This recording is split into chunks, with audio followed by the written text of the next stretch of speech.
ओम श्री गणेशाय नमः। नमस्कार दोस्तों, आपके अपने चैनल सनातन युग में आप सभी का हार्दिक स्वागत है।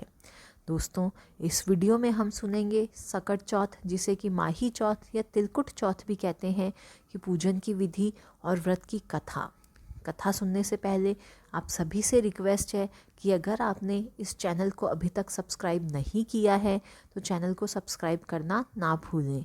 और अगर आपको कथा अच्छी लगे तो इस वीडियो को अधिक से अधिक लाइक और शेयर ज़रूर करें। दोस्तों, माघ माह लगते ही जो चौथ आती है उसे सकट चौथ या फिर तिलकुट चौथ भी कहते हैं। इस दिन चौथ का व्रत किया जाता है। इस दिन सुबह पहले सिर सहित नहाएं, हाथों में मेहंदी लगाएं और उसके बाद सफ़ेद तिल और गुड़ का तिलकुट बनाएं। पूजा के लिए एक पट्टे पर जल का लोटा, चावल, रोली और एक कटोरी में तिलकुट और रुपये रखकर जल के लोटे पर सतिया बनाएं और उसके ऊपर फिर 13 टिक्की करें। उसके बाद हाथों में थोड़ा सा तिलकुट ले लें और चौथ व बिंदायक जी की कहानी सुनें। कहानी सुनने के बाद एक कटोरी में तिलकुट और रुपये रखकर हाथ फेर कर सासू जी के पैर छूकर उन्हें दे दें। जल का लोटा और पूजा के टाइम आपने जो हाथ में तिलकुट लिया था उस तिल को उठाकर रख दें। शाम को जब चांद निकले तो चांद को अर्घ देकर खाना खाएं और जब आप खाना खाएं तो तिलकुट ज़रूर खाएं। अब सुनते हैं दोस्तों सकट चौथ की व्रत की कहानी। एक समय में एक गांव में एक साहूकार और एक साहूकारनी रहते थे। वह धर्म पुण्य को नहीं मानते थे, जिसके कारण उनके कोई बच्चा नहीं हुआ।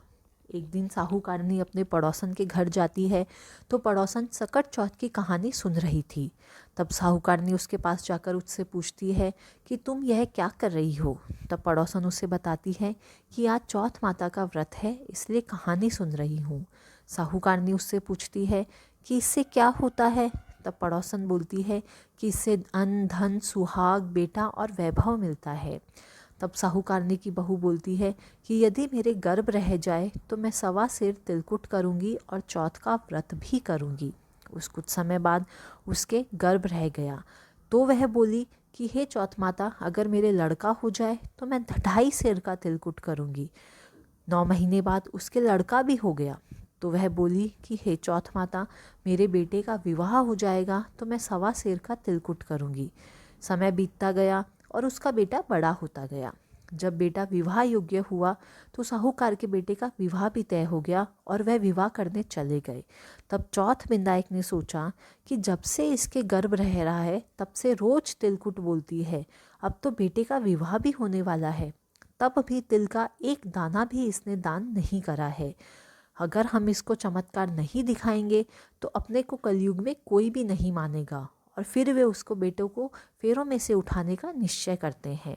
जब साहूकार का बेटा 3 फेरे ले लेता है तो चौथ माता गरजते हुए वहाँ आती है और उसके बेटे को उठाकर पीपल के पेड़ पर ले जाकर बिठा देती है। चारों कार हाहाकार मच जाता है और सब उसको ढूंढने लग जाते हैं, परंतु दूल्हा किसी को कहीं पे भी नहीं मिलता। समय बीतता गया और होली आई। होली के बाद गणगौर आई। लड़कियां गणगौर पूछने के लिए गांव से बाहर दूब लेने जाती थी। तब वह पीपल पर बैठा हुआ लड़का कहता था, आ मेरी अर्धब्याही। यह बात सुन सुनकर वह लड़की सूखकर कांटा हो गई। तब लड़की की माँ बोली, मैं तुझे अच्छा खिलाती हूँ, फिर भी तू क्यों सूखती जा रही है। तो वह बोली कि जब मैं दूब लेने जाती हूँ तो एक पीपल के पेड़ में से एक आदमी बोलता है, आ मेरी अर्धब्याही। उसने हाथों में मेहंदी लगा रखी है, दूल्हे जैसे कपड़े पहने हुए हैं और उसने सहरा भी बांध रखा है। तो उसकी माँ अचानक उठती है और पीपल के पेड़ के पास जाती है। वह वहाँ देखती है कि वह लड़का तो उसका जमाई है। तब वह अपने जमाई से बोली कि आप यहाँ क्या कर रहे हैं, मेरी बेटी को तो आपने अर्धब्याही कर दिया और अब आप यहाँ क्या कर रहे हैं।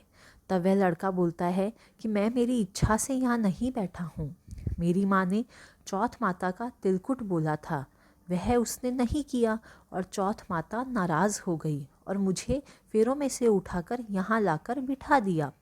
तब वह लड़की की माँ साहूकार के घर जाती है और साहूकारनी से पूछती है कि आपने गणेश चौथ का कुछ बोला है क्या। तब साहूकारनी बोलती है, हाँ मैंने तिलकुट बोला था। फिर लड़की की माँ साहूकारनी को सारी बात बताती है। फिर साहूकारनी बोली कि हे चौथ माता, अगर मेरा बेटा वापस आ जाए तो मैं 2.5 मन का तिलकुट करूँगी। यह सुनकर गणेश चौथ राजी हो जाती है और उसके बेटे को फेरों में वापस लाकर बिठा देते हैं। उसके बेटे का धूमधाम से विवाह हो जाता है। तब साहूकार और उसकी पत्नी ने 2.5 मन का तिलकुट कर देते हैं। और फिर साहूकारनी बोलती है कि हे चौथ माता, तेरे आशीर्वाद से मेरे बेटे बहू घर आए हैं, जिससे मैं हमेशा तिलकुट के करूँगी और व्रत करूँगी। उसने सारे नगर में ढिंडोरा पिटवा दिया कि सब कोई तिलकुट करके चौथ का व्रत ज़रूर करे। हे चौथ माता, जैसे उसके बहू बेटे को मिलवाया वैसे सबको मिलवाना, कहते सुनते सब परिवार का करना। ये थी दोस्तों सकट चौथ के व्रत की कथा। अब सुनते हैं विनायक जी की कहानी। किसी गांव में एक बुढ़िया रहती थी। वह बहुत ही गरीब और अंधी थी। उसके एक बेटा और बहू थे। बेटे का भी कोई कामकाज नहीं चल रहा था और बहू के कोई संतान नहीं थी, तो बेटा और बहू भी परेशान थे। उस बुढ़िया का एक नियम था कि वह रोज़ गणेश जी की पूजा करती थी और उन्हें भोग लगाया करती थी। एक दिन गणेश जी उसकी भक्ति से बहुत प्रसन्न हुए और बुढ़िया के सामने आकर बोले, हे बुढ़िया माई, जो तू चाहे सो मांग ले। बुढ़िया बोली, मुझे तो मांगना ही नहीं आता, कैसे और क्या मांगूं? तब गणेश जी बोले, तू अपने घर चली जा और बेटे और बहू से पूछकर मांग लेना, मैं कल फिर आऊँगा।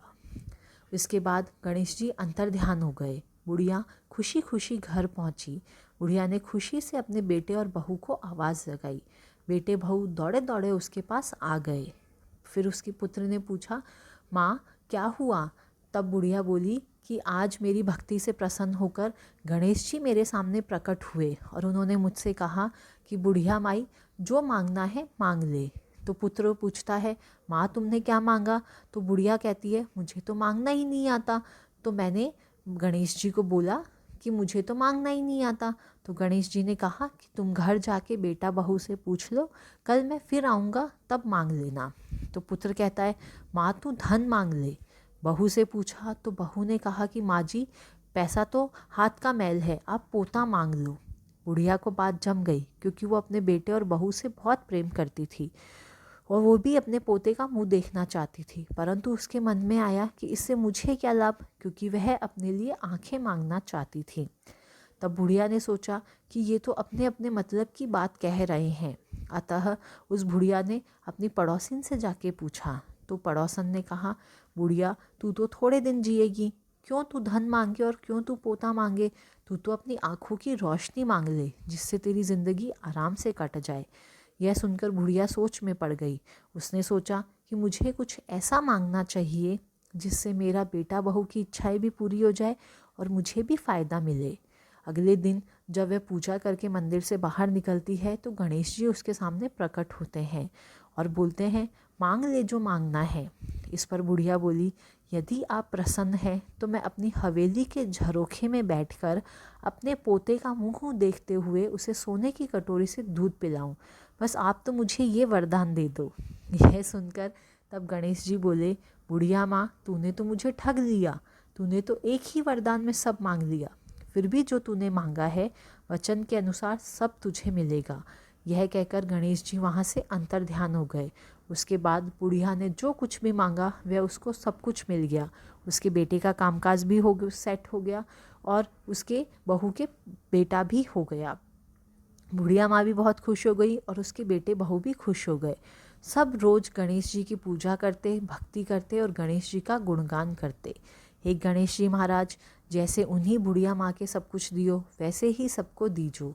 जैसे बुढ़िया पर टूटे वैसे सब पर टूटना। कथा अधूरी हो तो पूरी करना और पूरी हो तो मान करना। बोलो गणेश जी महाराज की जय। दोस्तों, ये थी विनायक जी की कथा। अगर आपको कथा अच्छी लगी हो तो इसे अपने रिश्तेदारों और दोस्तों के साथ शेयर ज़रूर करें।